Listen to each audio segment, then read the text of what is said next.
Hey, Libby. Nice background. I'm trying to give it the old, throwback feel. Nice. Man, I don't know why I'm nervous for this. I Well, hate this. it is quite the gauntlet. Mm, So, I'm so here afraid we I'm not going go. to have the answers. You are the next contestant on Five Questions with Kory. Oh You boy. ready? I think so. Yep. All right. Question number one. What is the most unusual job you have ever had? Oh man. People are always really surprised. I like to say I kind of had nine lives, but I was a flight attendant. Not that that's an unusual job, but people are always surprised when they find out I was a flight attendant. Can you give Um, us some of the hand motions and the gestures, that you would? Oh yeah. There's the forward, the aft, two flight attendants in the back. Uh, yeah, it's that's pretty much it. Did you ever have to There's wrestle a there's the passenger to the ground? masks. What's that? Did you ever have to wrestle a passenger to the ground? Luckily, no. I didn't. I did have to ask passengers. There's an Instagram account that is horrifying but very familiar. It's called passenger shaming, and it's just all the disgusting things people do on planes, like put their bare feet up on table trays and things like that. So I've definitely had to ask passengers to not do something that's bothering another passenger. Well, we could So probably yeah. talk for another 15 minutes about those interesting Oh experiences. yeah, We'll for move sure. on. All right. So, question number two. So, we know you have a huge passion for roller derby. What is the Hmm. biggest hit that you ever gave out in a roller derby match? Oh man, I thought you were gonna ask the biggest hit that I ever took. Well, But that's the second part of the question. I want to get the ah, good stuff first. the good stuff. Yeah, there was a bout that we were playing last season, and uh, one of the best teams is the Runaway Brides, and there was one of their like star jammers on the team was coming around, and I was in a wall. That's what happens when the players Yeah. get into like a wall, and there's this kind of like fake out move. So she was gonna try to jump the coping where you go from like one side of the track to the other, and you just try to jump over or around the people that are blocking the corner. And she went for it thinking I was maybe more of a rookie player and I wouldn't take her out. And I took her out pretty hard. I got her and she went airborne. It was it was very satisfying. Yeah, pretty good feeling. It was a good feeling. And I'm guessing she didn't try that on you again after that. I think the message was sent that don't try to jump the coping when I'm at it. Man, I wish we had video of that. Uh, I actually do have a little gif of it. It's pretty fun. oh, we have to share that. All right, Yeah, and the I'll next send it. one, what was the biggest hit that you ever took? That you ever Oh received? God. Same team, the Runaway Brides. They hit like Mack trucks, and uh I took a hit in, I think it was just a practice. It wasn't about, but I got hit so hard that I slid all the way across the infield into the team we were playing against. I slid all the way into their like benched area. And I was Nice.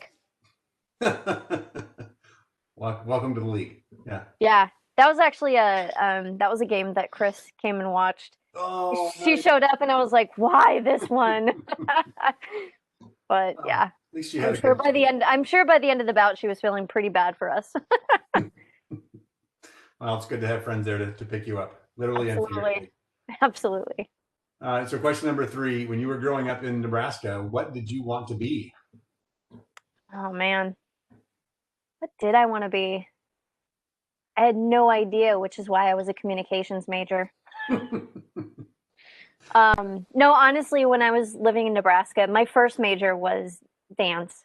Um, Wow, and I wanted to be on Broadway when I was nice. growing up in Nebraska. I did like gymnastics and dance and all of that and did like competitive dance competitions. So, yeah, that was my dream, live in New York, be on Broadway.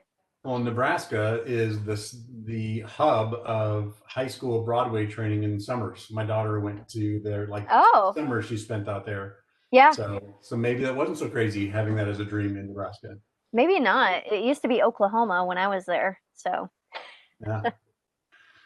So were you ever in a musical or a play in high school? yeah, I honestly I did more like dancing and I didn't get into like more of the musical type of activity toward until I was like in my junior year. But yeah, I did a couple of musicals. I was in Once Upon a Mattress, which shows my age. It's a very old musical, even at the time, and now it's like an archaic musical. It's like historical. Well, something for everyone to Google when they watch this video. The heck is Yeah, a full mattress? right. All right. So question number 4: how have you upgraded your home to adjust to working remotely? Oh man. Well, we're on the precipice of a renovation, so we got so bored that we decided to renovate our house along with just about everyone else on the planet. Dan and I have been talking about it. He's also planning a renovation. Um, but honestly, just getting a proper desk set up, it's so much nicer to have a desk. That's kind of where you see me at right now. But yeah, I think we've indulged in home stuff. We got a much bigger TV. We got a PlayStation 4. Um, we really leaned into the living at home life. Right. They're really important necessities. Indeed. Yeah. Yep. Yeah. For Christmas, I asked my wife if I could get a sound bar and a sound system for the TV in our bedroom. Yes. But like, do we really need that in your bedroom? Of course you Oh, for the bedroom. do. Yeah. Good on you. We've discussed that as well. We already I had the think TV, but the sound yep. system wasn't high enough quality. So, Yeah, for sure. For sure. and then question number 5: what are you looking forward to most in 2021 in terms of your contributions at Keep? Yeah, so I was also so bored during the pandemic that I decided to go back to school. And I'm in school right now for UX design, which is Woohoo! exciting. But honestly, like even just 4 weeks into my first course, I'm thinking differently, and it's kind of like unlocking different ways of thinking than I have in the past. So I'm excited to kind of bring that new lens of thinking to my work. Uh, it's allowing me to apply a more holistic viewpoint to things and think more visually than I probably have in the past. So I think that'll be exciting to bring to the table. I've obviously started working in Figma a bit more, and I don't know, maybe the designers like it or don't like it, but uh, it's allowed me to kind of think differently and contribute in a different way. So that's exciting, and I am also excited about the information architecture project and really starting to dig into that and just reimagine, what the product um, looks like in terms of navigability and how we can help our users really understand the product and find what they're looking for quickly. Um, so that project's pretty exciting too, and all of the onboarding work. It's always great to work on onboarding. That's awesome. Well, It's never done. I'm excited to have you start, stretching your wings on the design side. You're like the 5 tool player on the UX team. You'll have research, content, design. I'm not sure what the other 5 would be, but whatever they are, you would have them all. So Yeah, if I have get bored fun. enough, I'll code too. No, that's the bridge we don't want to cross. That's just No, no, no. all right. Well, that's it. So that was painless, right? You got through it. I got through it. No injuries, other than the ones that you spoke about in roller derby. So, Yeah, there have been plenty. all right. Thanks, Libby. All right, thank you. See ya.